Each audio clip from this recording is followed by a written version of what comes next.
Okay, so let's resume. So we're going to turn our attention to Thorstein Veblen's The Theory of the Leisure Class. This is a well-known text. As I mentioned in an earlier lecture, the concept of conspicuous consumption comes out of this text. This is one of Veblen's central ideas. It was written at the end of the 19th century. Veblen was an economist.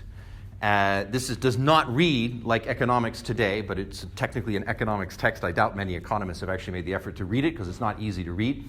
But as part of that kind of burgeoning field of economics, it's linked then, or it was part of this kind of interest in economics to understand economics, we might say, through a sociological lens. So even though it might read to us almost as sociology, or even, as we'll see, anthropology, nonetheless, it's making fundamental economic claims, and economics, the field of economics, the discipline, honors Veblen by having something named after him, so-called Veblen effect. So in this regard, it's an important text. Let's contextualize a little bit about the period when it's written, because we'll see as we go through that Veblen's analysis of what is essentially the upper class, that notion of the upper class has undergone quite a significant shift from the end of the 19th century when he wrote this text to what we would think of it today. And the main change that's occurred is built around the idea of work, or we might say of labor. So up until very recently, a kind of constant motif of being part of the superior class of people was that you did not, or you at least were not observed to work. In, for example, ancient Rome, we have a lot of textual material that survived from ancient Rome. Almost all of that material comes from members of the patrician class, because they were the ones who knew how to write and read. There is almost no mention in those texts of anything that we might think of as economic activity, because working inside of the Roman system was a sign of being low class. So therefore, as members of the upper class, you simply did not talk about it. This included even being seen to engage in any kind of work, trade, or commerce. For example, Cicero, the famous Roman author, who was fantastically wealthy and a fairly shrewd businessman, was, like all people with capital, seeking returns for his money. And we know inferentially through some of his remarks that one of the things that Cicero did was he invested in the so-called grain fleets that brought corn from the fields of Egypt into the city of Rome itself. It was a profitable business because you could invest in it, and then you had a kind of guaranteed market in Rome. So we know that he committed capital to these projects, but he himself almost never mentions it, because it being seen to earn money is a sign of being basse class, as they say in French, being low class. So all the way up until really the end of the 19th century, there's this link between being somebody, being someone of an upper class status and not working, right? Those are fundamentally linked together. Have you heard of the show Downton Abbey, for example? Have any of you seen that show? It was on TV a while ago.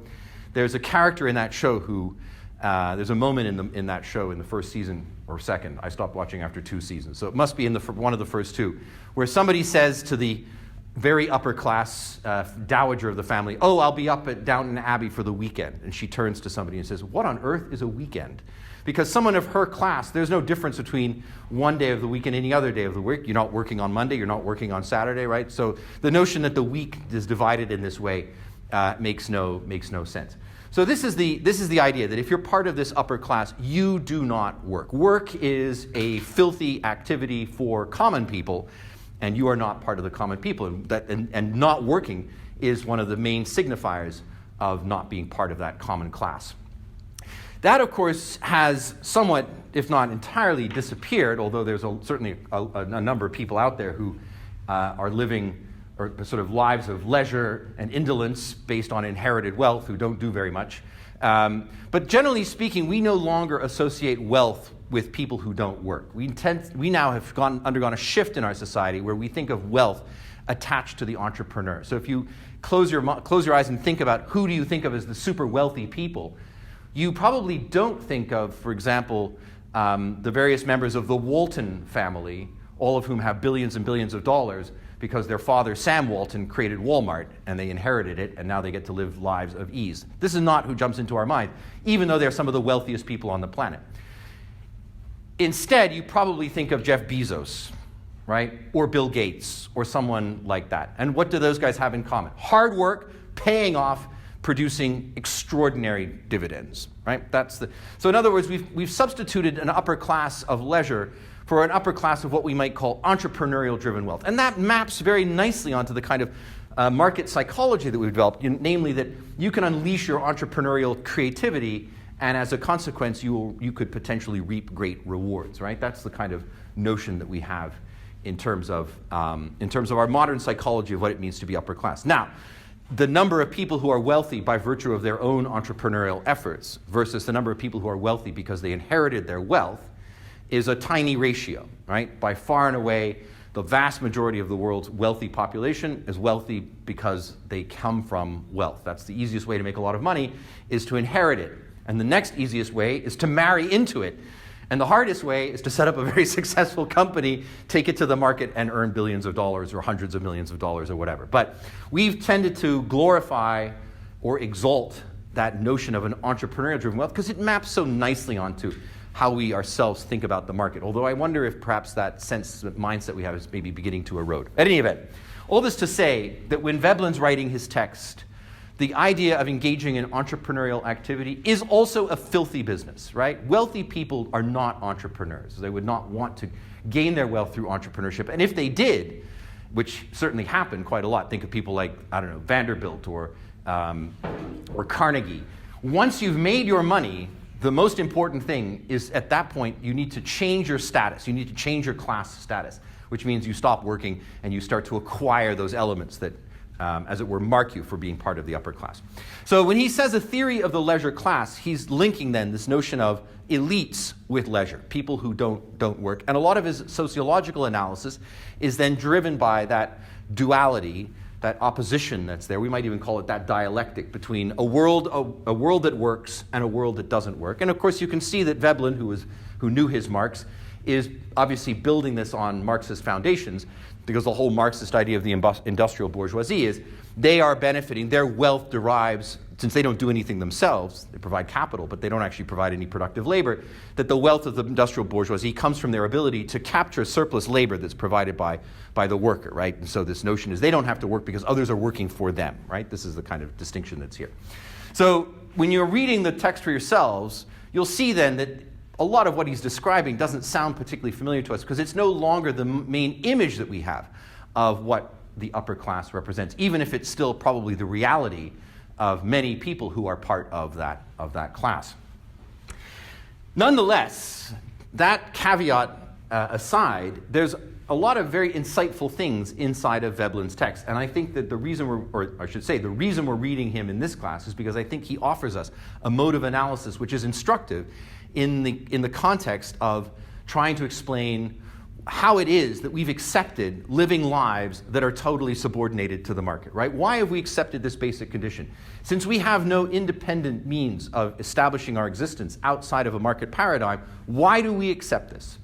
And the answer simply must be that whatever the market paradigm provides us is sufficient so that we don't yearn for or desire independence outside of that market paradigm. So it's therefore incumbent upon us to explore what are these conditions that the market provides that therefore otherwise thwarts our desire for some kind of existence or independence outside of a market paradigm. How many of you have dreams of leaving society altogether and building your own house somewhere in the desert and living completely off-grid? That's not a very common thing to do.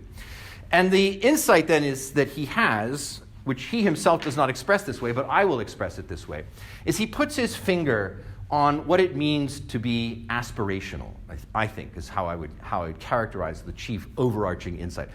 We use this word aspirational a lot. We live inside of an aspirational society. You talk about aspirational model of consumption. There are entire marketing departments that spend lots of money in order to try and sell their products by appealing to you as an aspirational consumer, for example, right? Like luxury cars. In fact, the entire luxury market is all built around the notion of being an aspirational consumer. To have aspirations means to what? To have ambitions to be not just different from who you are, but somehow better than who you are, right? That's when we think about being aspirational. And so Veblen essentially posits that there is a kind of fundamental feature of not necessarily human beings, but of human society that embeds within it this notion of aspiration. That as soon as you have any kind of a society, that society will generate for itself aspirational effects. So he traces this notion of aspiration not just as a psychological idea, but as an observable historical idea. That when you go into history, you can see the emergence of aspiration.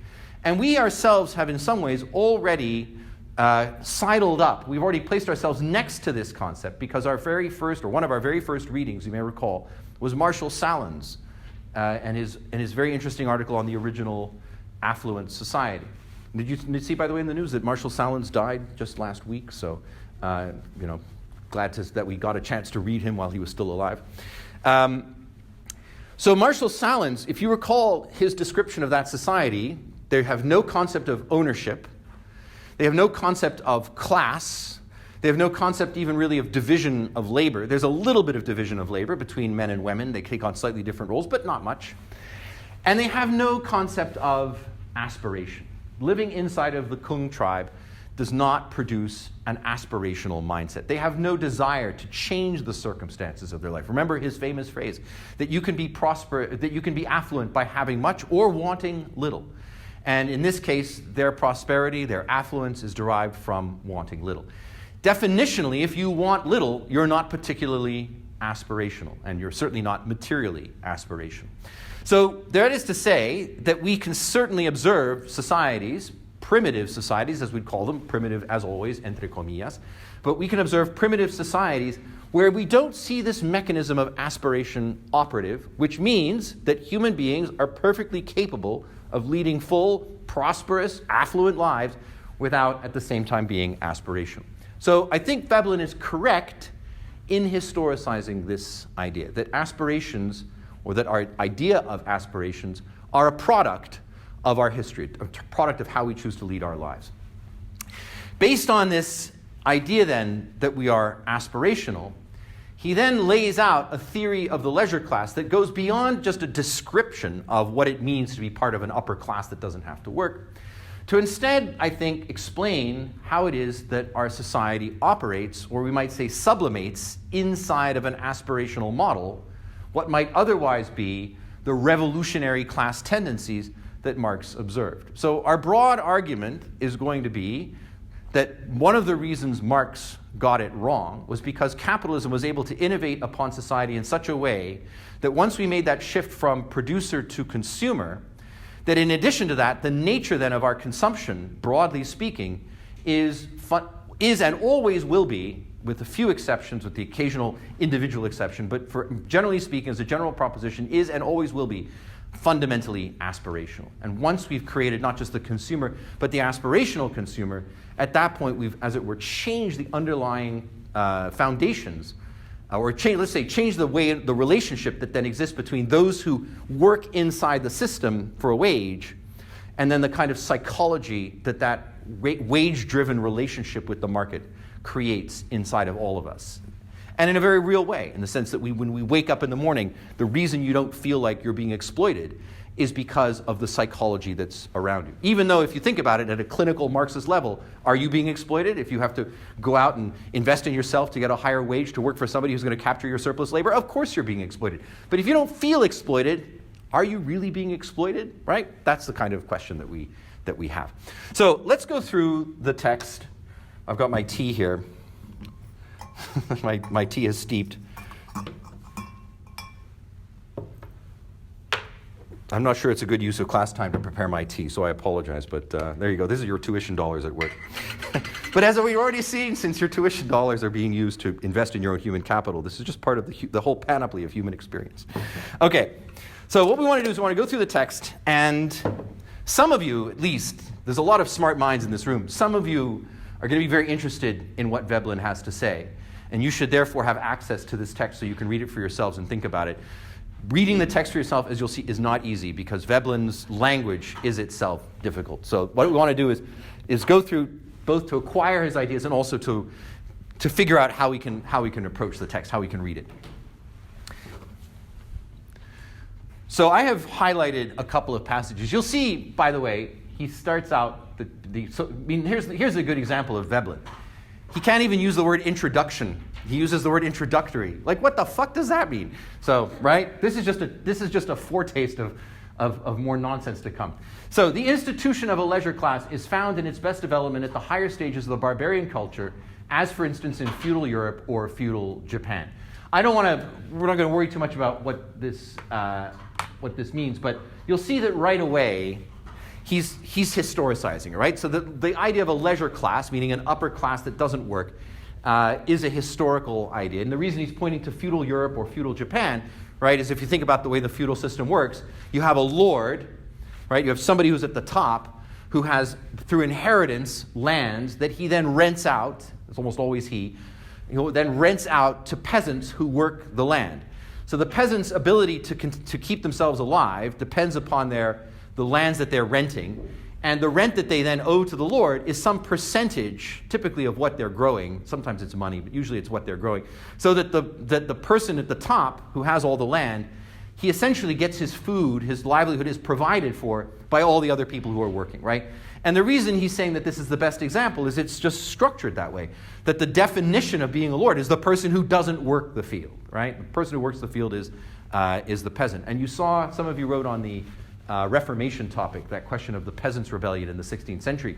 You can see one of the interesting things around that idea of a market for belief, people acquiring a sort of religious understanding that provokes them into thinking, oh, maybe there's a different way of organizing ourselves, etc. Right? That one of the provocations was that people inside of the system, when they started reading scripture in this new way that was being presented to them in the 16th century, yeah, how come that guy doesn't have to work, right? That's the kind of idea that's there. So when Veblen's pointing us to this sentence, is to point out that we can see the idea of a leisure class most clearly in places where that notion of leisure, not working, is formalized as part of the economic system, right? That's what he's getting. But right away, it tells us, okay, this is a historical concept, therefore we can track it historically, and that's indeed what he does. So the first chapter, his introductory, essentially lays out a kind of historical foundation for the notion of for the historical foundation for the notion of the existence of an upper class or of a leisure class. And you'll see that he doesn't call it an upper class because he wants to draw attention to this feature of one group of people who work versus another group of people who don't work. Manual labor, industry, whatever has to do directly with the everyday work of getting a livelihood is the exclusive occupation of the inferior class, right? Do you see this? It's just a kind of a direct phrase. So having to work using your hands, right, is always going to be a sign of being an inferior class. This class includes slaves and other dependents, and ordinarily also all the women. And we'll see here that actually he picks up on some of those arguments we've already seen articulated in our patriarchy discussion to note or to suggest that the foundations of an upper class psychology are actually have these very kind of gendered foundations. And we'll see that in just a moment. This, I think, I don't know if you agree with me, but manual labor industry, wherever it's with the everyday work of getting a livelihood, is the exclusive occupation of the inferior class. And even within that attention to manual labor, I think, is interesting. So, what is to say, the fact that I had to come here this morning and give you a lecture in order to work, to keep myself alive, marks me as part of the inferior class, right? And I suppose the only way I could not be part of the inferior class was if I did this on a volunteer basis. Seems very unlikely. But then maybe I could be exempted from being marked as inferior. When you guys graduate and go off and get a job, the act of sending out your CV will be an act of humiliating yourself because you're marking yourself as part of the inferior class because you actually have to work for a living. Oh my God, don't say it. But the other interesting gradation that's hiding here is that gradation that we've created between, say, the value, or let's call it honor, because that's the word he uses, the honor that attaches to, say, being a plumber versus the honor that maybe attaches to being a bank manager or, an office worker or something. even though, if you think about it, the input function is not particularly different. I mean, it's obviously a different set of skills and so on. But that idea of working inside and not working with your hands links to this kind of deep-seated notion of the gradations in terms of the honor that attaches to the kind of work that you do. And this despite the fact that, as you probably know, plumbers tend to make a lot of money and are often quite wealthy because it's a very well-paying business, in part because not a lot of people want to be plumbers. So, but we have denigrated things like being plumbers or carpenters or things like this because of this association with manual labor, which we then have put through the lens of a kind of sociological concept of what it is to do more or less honorable work. Okay, so the section I wanted to highlight for you here in the introductory is a little bit lower, so I've conveniently put it in yellow. Okay, just to confirm, are those of you following us online, can we do a quick check? Can you hear me clearly? Yeah. Okay, and you can see the highlighted text. Is it big enough? Yeah, it's good. Thank you. Okay, thank you. So, this text, if you read in the right way, will be familiar given a lot of the readings that we've already put into place. Let's read what he says. If we go a step back of this exemplary barbarian culture into the lower stages of barbarism, we no longer find the leisure class in fully developed form. But this lower barbarism shows the usages, motives, and circumstances out of which the institution of a leisure class has arisen, and indicates the steps of its early growth. Because we have done some readings around what he is calling primitive barbarism, those would be things like the Kung tribe, or our Hurons, if you recall that reading, or the Trobriander Islanders. In other words, people who don't have the same stage of civilization that we have. So what he's saying is, as you go back into the past, right, if you imagine that notion of civilization becoming ever more complex, as we go back, what we find is that the nature of leisure class exists until there's a point where it doesn't exist. And you can cross a line into a stage of what he's calling primitive society, primitive barbarism. And I should note, he's using the word barbarism here in a very neutral or technical sense. He's not making a value judgment. So there's a point where we can cross into a stage of development where that notion of the leisure class disappears. And that might be something like, say, for example, our Amerindian communities that we explored in the Huron reading, right? Those kinds of societies. He says there's lower stage of barbarism may not have a leisure class, meaning there's not a sort of class that's instituted as such, characterized by not working. But the basis upon which the leisure class will then emerge in human society can be detected in those cultures. He says nomadic hunting tribes in various parts of the world illustrate these more primitive phases of the differentiation. The differentiation means the differentiation between class. Any one of the North American hunting tribes may be taken as a convenient illustration. These tribes can scarcely be said to have a defined leisure class, a group of people who don't work. There is a differentiation of function, and there is a distinction between classes on the basis of this difference of functions. What does he mean, a differentiation of function? What he means is, you will go work in the fields, and I'm going to go hunt, right? And I'm pointing to you specifically because it's a gender divide, as we recall from our Huron reading. In fact, you remember that one of the markers of Huron culture was when it developed agriculture and went from being patrilocal to matrilocal, right, suggesting the significance of gendered economic activity. So this differentiation of function means of an economic function. And there is a distinction between classes on the basis of this difference of function, but the exemption of the superior class from work has not gone far enough to make the designation leisure class altogether applicable. So even in these primitive, quote-unquote primitive, I don't like using the word primitive, but please accept that when I say the word primitive, I mean it descriptively and not as a value judgment. So in these primitive societies, we see a kind of division of labor, that different people are pursuing different activities, and then different, we would call it sort of different characteristics or sociological value attaches to those different activities. So it's more valuable to be a hunter than it is to be a gatherer, right? That's the kind of idea that we have here.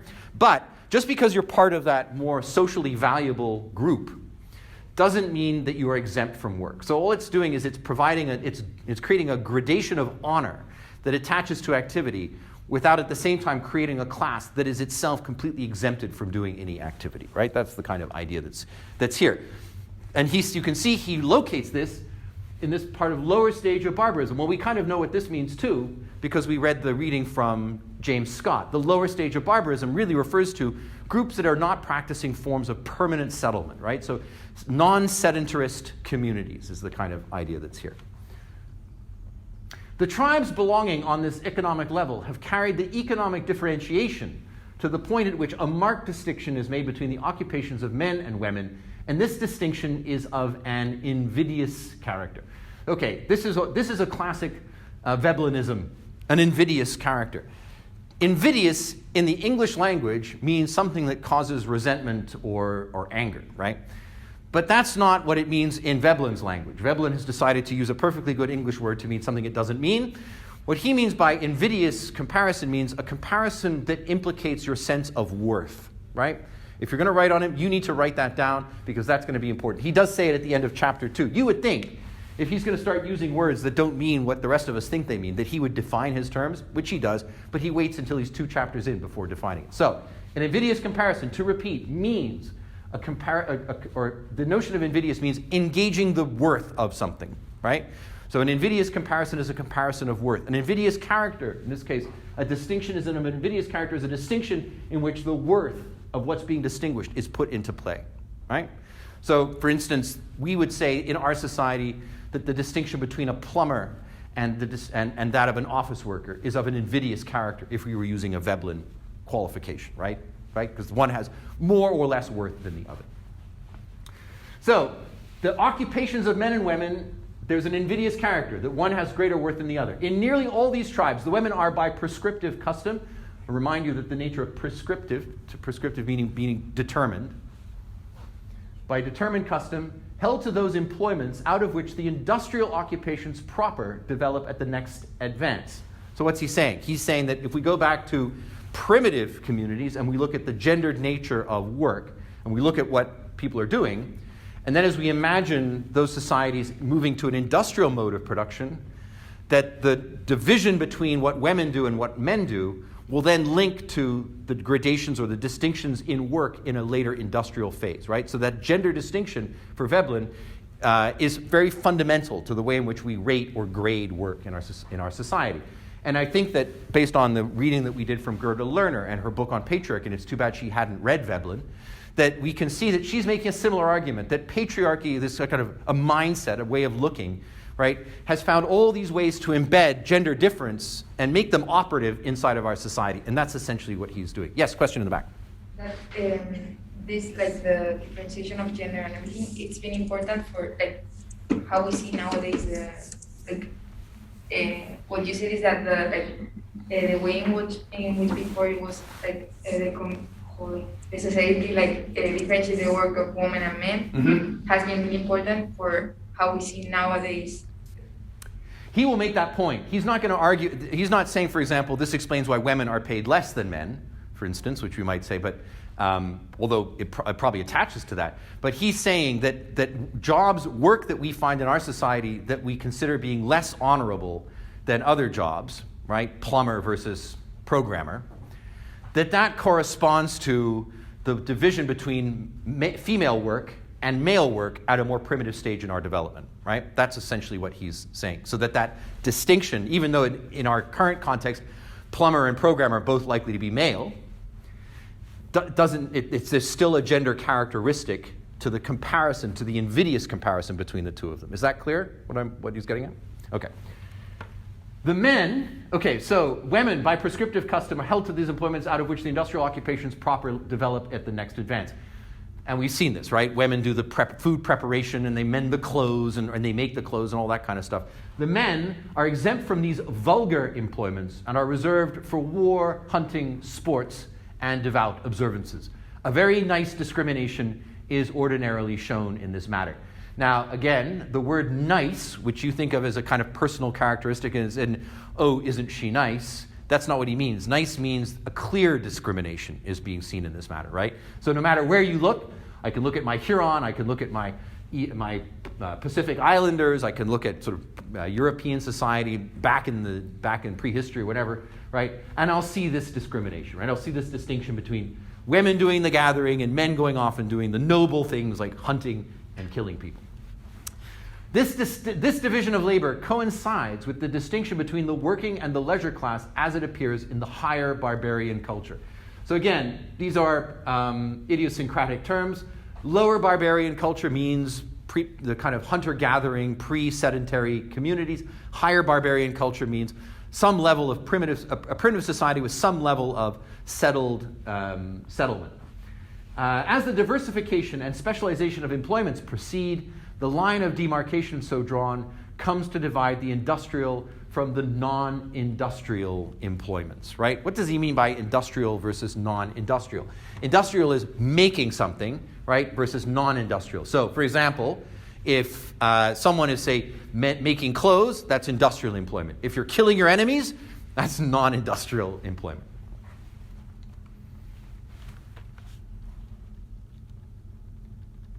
And he drives home the point at the end of this paragraph.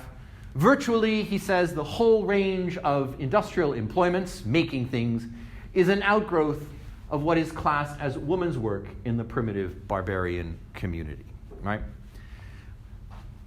It's nice, I have to say, to be teaching this lecture, or to be teaching this material at this stage in our class, because we can go back and look at so many examples we've already covered. Remember, for example, the question that is raised in the Learner text. Were women part of hunting parties in primitive societies, for example, right? Did women go on the hunt? And the general consensus is that they were not. And the reason for that is partly because we haven't found many female skeletons associated with sites where we think hunters were buried. But the other reason we think that it's not, at least if you follow Gerda Lerner, is that most archaeologists are men.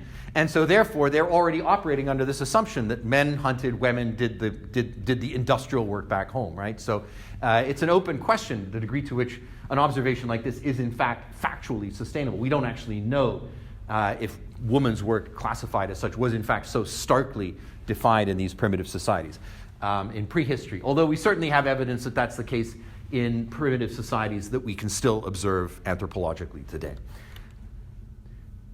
Okay, so I think that's all I wanted to cite from the introduction. So all this to say, right, what's he done in his introductory is he's provided with this idea that the leisure class, that the idea of an upper class characterized by not working, has foundations in a distinction of labor that goes all the way back to our most sort of primitive forms of organization. You really have to get into very small groups of people of the kind we encountered at the very beginning of this class to see that there really isn't any kind of distinction in terms of division of labor. But as soon as you get to any size or complexity, that division emerges and it will tend to be gendered. And that gender qualification will then carry over as society itself develops out of what he's calling the upper stage of barbarism into more modern societies. You can see here, in predatory group of hunters, it comes to be the able-bodied men's office to fight and hunt. The women do what other work there is to do. Other members who are unfit for man's work being for this purpose classed women. But the men's hunting and fighting are both of the same general character. Both are of a predatory nature. The warrior and the hunter alike reap where they have not strewn. Their aggressive assertion of force and sagacity, meaning knowledge, differs obviously from the woman's assiduous and uneventful shaping of materials. It is not to be accounted productive labor, but rather an acquisition of substance by seizure. This is a very typical kind of Veblen phrase. What does he mean by this, right? It is not to be accounted productive labor, but rather an acquisition of substance by seizure. So a woman who's engaging in the hard work of gathering, grains together and then making some kind of flour and bread or whatever it might be, compare that with the idea of somebody who's firing a bow or an arrow at a deer and bringing it down, right? So one is working to make something and the other is acquiring through their skills, right? So this is the fundamental distinction that he's making. Such being the barbarian man's work in its best development and widest divergence from woman's work, any effort that does not involve an assertion of prowess comes to be unworthy of the man, right? Now again, this may be a questionable assumption, but what he's saying is, why should men not be out there in the fields gathering grain? It's not worthy of men to perform that task. Men are engaged in the noble activity of hunting, danger, and all the rest of it. That's this idea of prowess, right? The sense that an assertion of prowess meaning an assertion of your own capacity and so on, right? So that's the argument that's here. As the tradition gains consistency, the common sense of the community erects it into what he calls a canon of conduct, right? So in other words, it becomes a standard that exists inside of the community. Hunting is more noble than gathering, right? That's the idea that's here. Okay, let me skip to last here. So this is in the hunting-gathering phase, this upper barbarian. Note what he says here. When the community passes from peaceable savagery to a predatory phase of life, the conditions of emulation change. I have to say, it took me a while to understand what he meant by this. What does it mean to transition from peaceable savagery to the predatory phase of life? It would have been helpful if he could have explained a little bit more what he meant by that. But I'm pretty sure what he means is peaceable savagery would be, for example, our Kung tribe who are living off the land. They're not fighting with their neighbors and so on and so forth, right? So it's a kind of traditional, peaceable hunting-gathering environment. The predatory phase of life is when you start to incorporate into your society warfare with your neighbors, right? So that idea of conflict with the people who live nearby, go over and steal, which is the kind of thing we see, for example, consistent with the Amerindian culture that we explored on the eastern seaboard of the United States and Canada, is a predatory phase of life, or in this case, predatory social phase, because there's a kind of warrior culture that's embedded inside of it. I might remind you, if you recall the argument from Bruce Trigger, that he suggests that notion of a social or predation on others built into the social mechanism you may raise argument quite intriguing, may in fact result from this shift from patra to matrolocality, because the idea was once the societies were growing their food and became less reliant on hunting, that the men inside of those communities, in order to assert the quote-unquote nobility that attached to this work, but now hunting not being so necessary, used essentially the same skill set, killing things, but instead of killing animals, they killed each other. And once you start engaging in the work of killing your neighbor, right? You kill your neighbor, what's your neighbor going to want to do? Kill you. And so it creates a kind of a cycle, right? So we've already seen some element of this. Anyway, he says, this is the predatory phase. Note the word here. The conditions of emulation change. And I want to draw your attention to that idea of emulation. What is it to emulate something?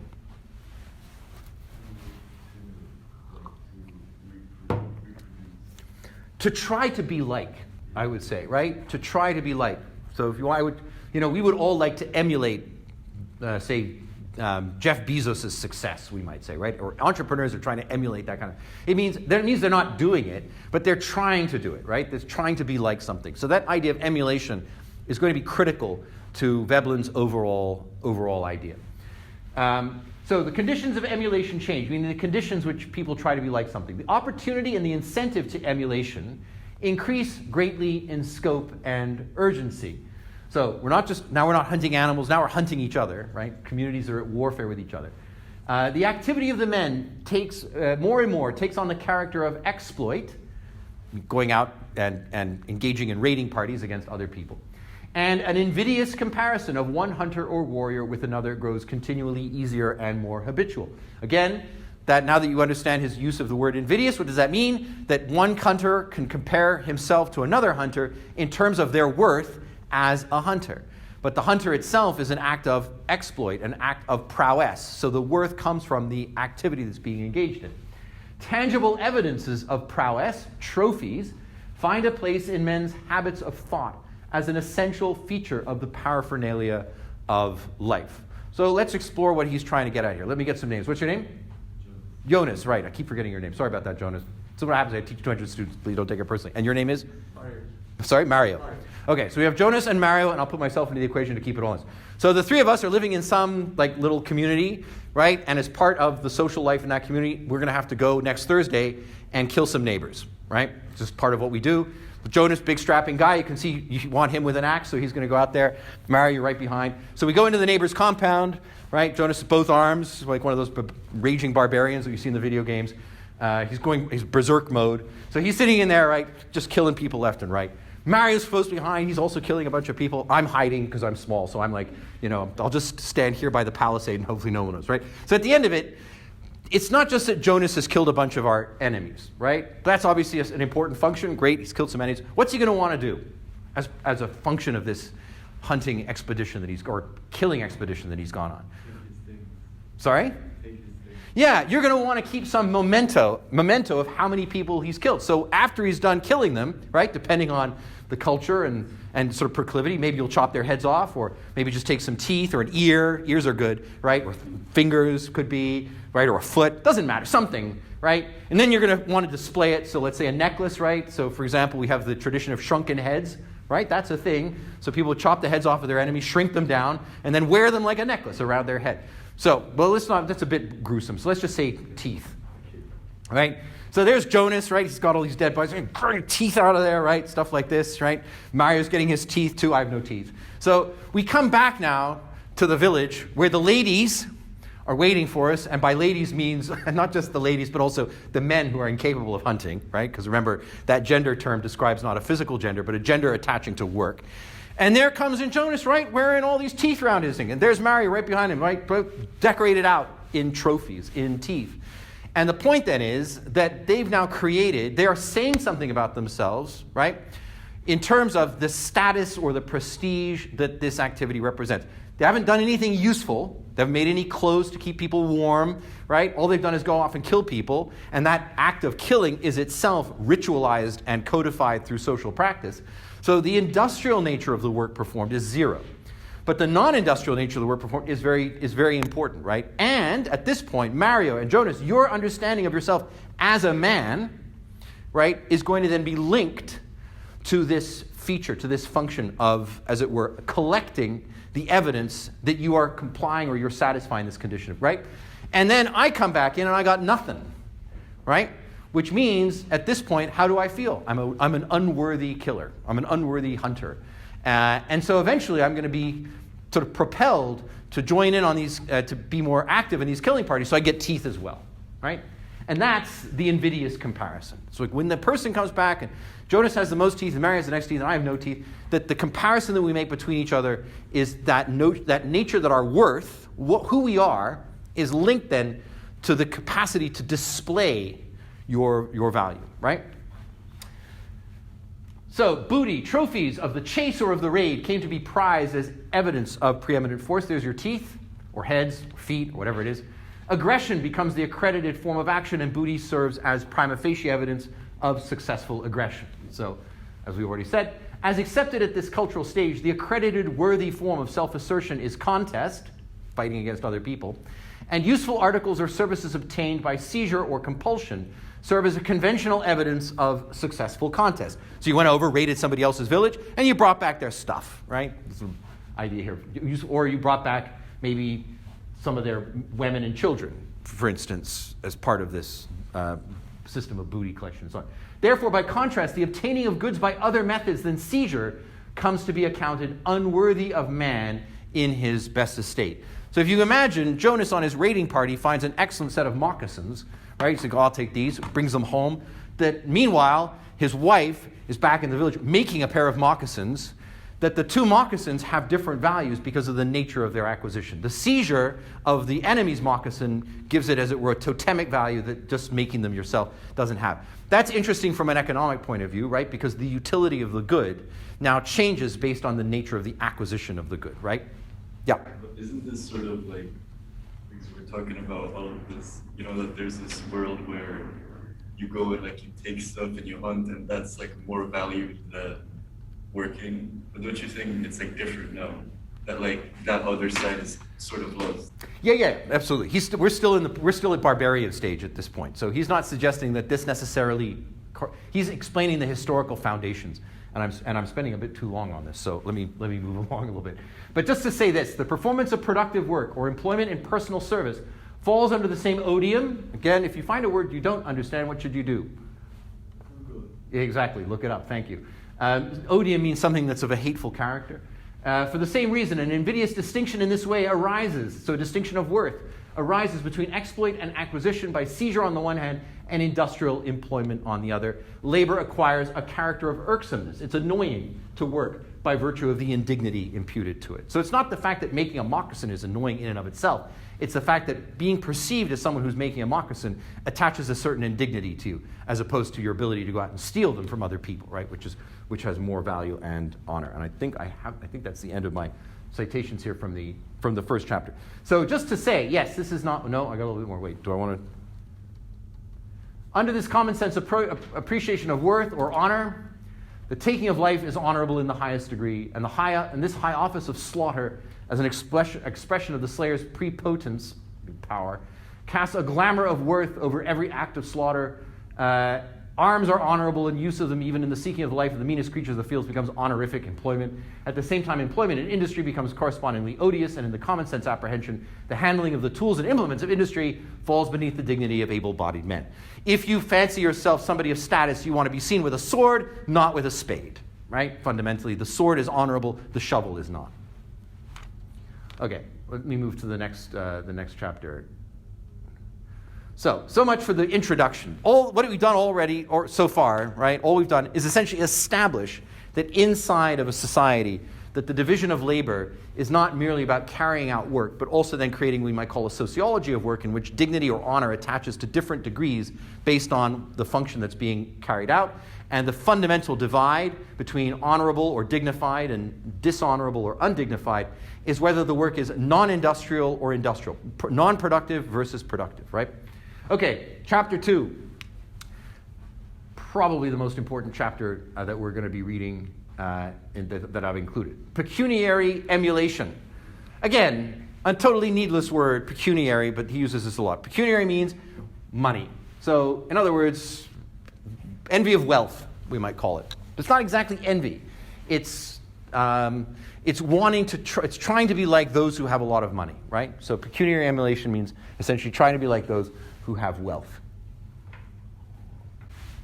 And I'm just wondering, before we jump into this chapter, maybe it would be nice to take another little break. What do you think?